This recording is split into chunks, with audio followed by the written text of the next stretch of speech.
Hey everybody, welcome back to the channel.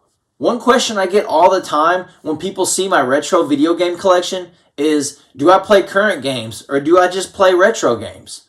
Well, I play current games also. I play things like the Switch and the Xbox One Series X. And being such a Microsoft and Xbox fan in general, there's an awesome service that they provide called Game Pass Ultimate. And that's what I want to talk about on today's episode. So roll that intro.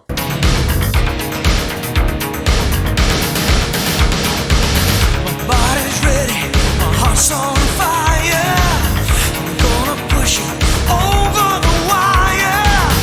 Perfect timing, tight as a drum.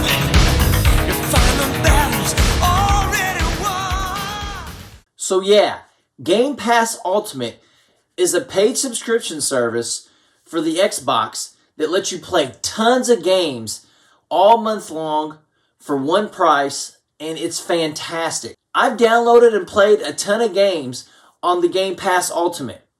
And one thing I really enjoy is being able to try all these games out. And if they're good, I'll go buy a physical copy of them. But there's some games on there that have no physical release. So the only way to play them is digitally.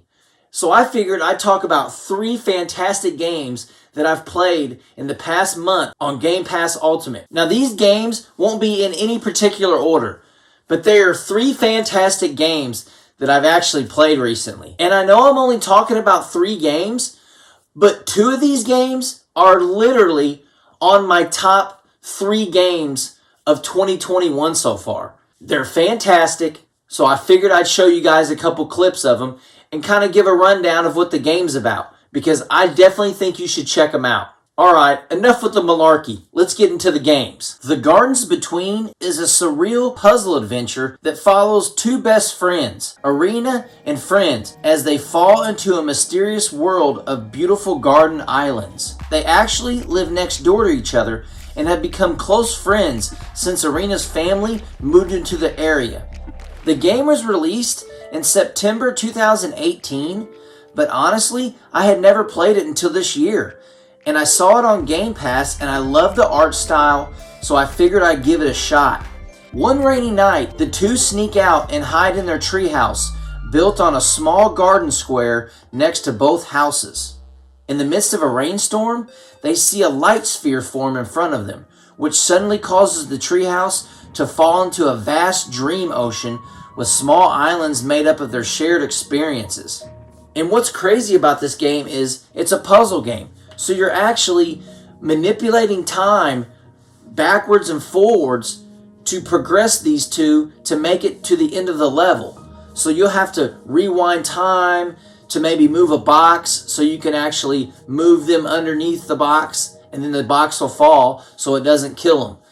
There's a ton of little things you have to do to actually get them to complete each level. The game is fantastic.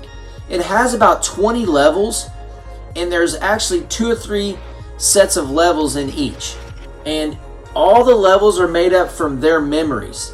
It's such a unique game, and talking about it is hard to do because from what you're seeing on the screen, it doesn't look entertaining. But it's incredibly entertaining.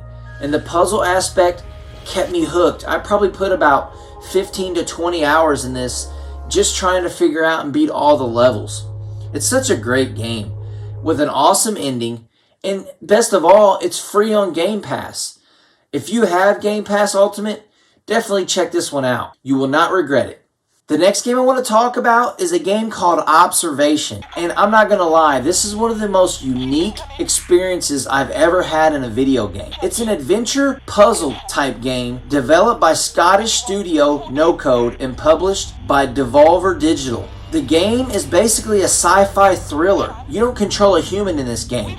You actually control a space station AI that actually controls the security cameras and shows footage of the different areas on the spaceship. This game also came out in 2019, but I had never played it until recently because it was on Game Pass.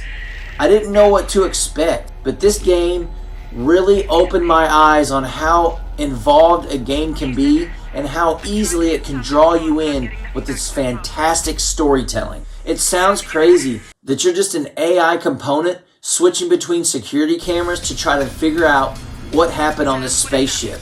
The story basically, a space station called Observation is in orbit above Earth in the year 2026. An unknown event has crippled the spaceship, leaving it without power and spinning uncontrollably into the atmosphere. Dr. Emma Fisher, the station's medical officer, tries to restore contact with Houston as well as the other 5 members of the crew to figure out what happened. She manages to reboot the station's integrated AI, SAM, which you control, and it's basically a security camera. And you can switch between the different areas of the spaceship and see everything through the security cameras. I don't want to say a lot about this game only because it is incredibly story driven. So anything I talk about the story will give it spoilers. But that's the basic synopsis of it. If you have the chance to check this out, definitely do it. You will not regret it. It's fantastic. One of my favorite games I have played in 2021. I remember sitting in the dark in my basement with my headphones on and being 100% involved in the story. I was captivated by this game. And best of all, it's free on Game Pass. So you have no excuse not to play this game. I probably put about 25 to 30 hours into it, and I still didn't crack the surface. So definitely check this one out if you guys have Game Pass. And as to my knowledge, there's no physical version of this game. So the only way you can play it is digitally. But check it out. All right. The last game I want to talk about is by far my favorite game that I have played in 2021. A Plague's Tale: Innocence is an action-adventure horror stealth game developed by Asobo Studio and published by Focus Home Interactive. It was released in May 2019, but like I said, I had never played it before. There is a physical copy of this game, and I do own it. Plus, I actually went and bought it after I had beat the game digitally on Game Pass, because it's that good. This game is an absolute masterpiece, and I can't believe it doesn't get more coverage. So basically, the game in a nutshell, back in 1348, there's this young girl of noble descent who lives with her family. She's basically the heir to the throne of a rich family. But in her town and her castle was actually invaded by the English army during the 100 Years' War. Her younger brother Hugo has been ill since birth. Their mother, Beatrice, an alchemist, has locked him away in the family estate for years while trying to devise a cure to help him. While hunting with her father in the forest, Amicia encounters signs of blight, and her dog Lion is gruesomely consumed by an unseen entity. Inquisition troops, led by Lord Nicholas, arrive at the de-ruined estate in search of Hugo. Basically, they want Hugo, but you gotta figure out why. So when the game starts, you actually play as Amicia, and you have to pretty much protect Hugo the entire game. And I know most people don't like babysitting games where basically it's an AI and they have to follow you around and you gotta do everything for them. This game is like that, but it is an absolute masterpiece on how they did it. The atmosphere, the music, the tension, the characters.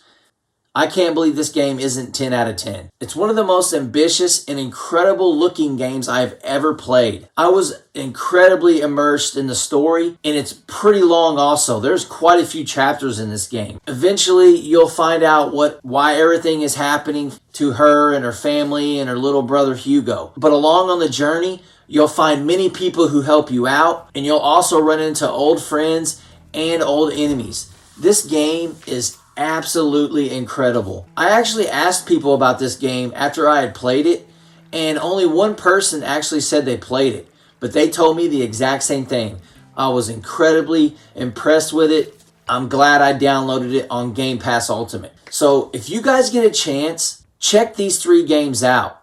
Well, that's just 3 awesome games that I played for free on Game Pass Ultimate. Game Pass Ultimate is one of the best creations Microsoft and Xbox has ever done. It's one of those things that it's a no-brainer for me to get every single year.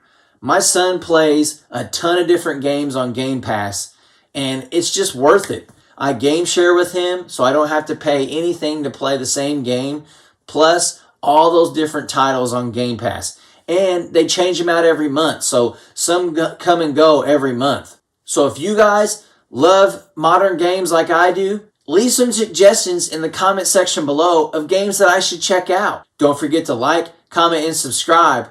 And until next time, keep on reminiscing, baby.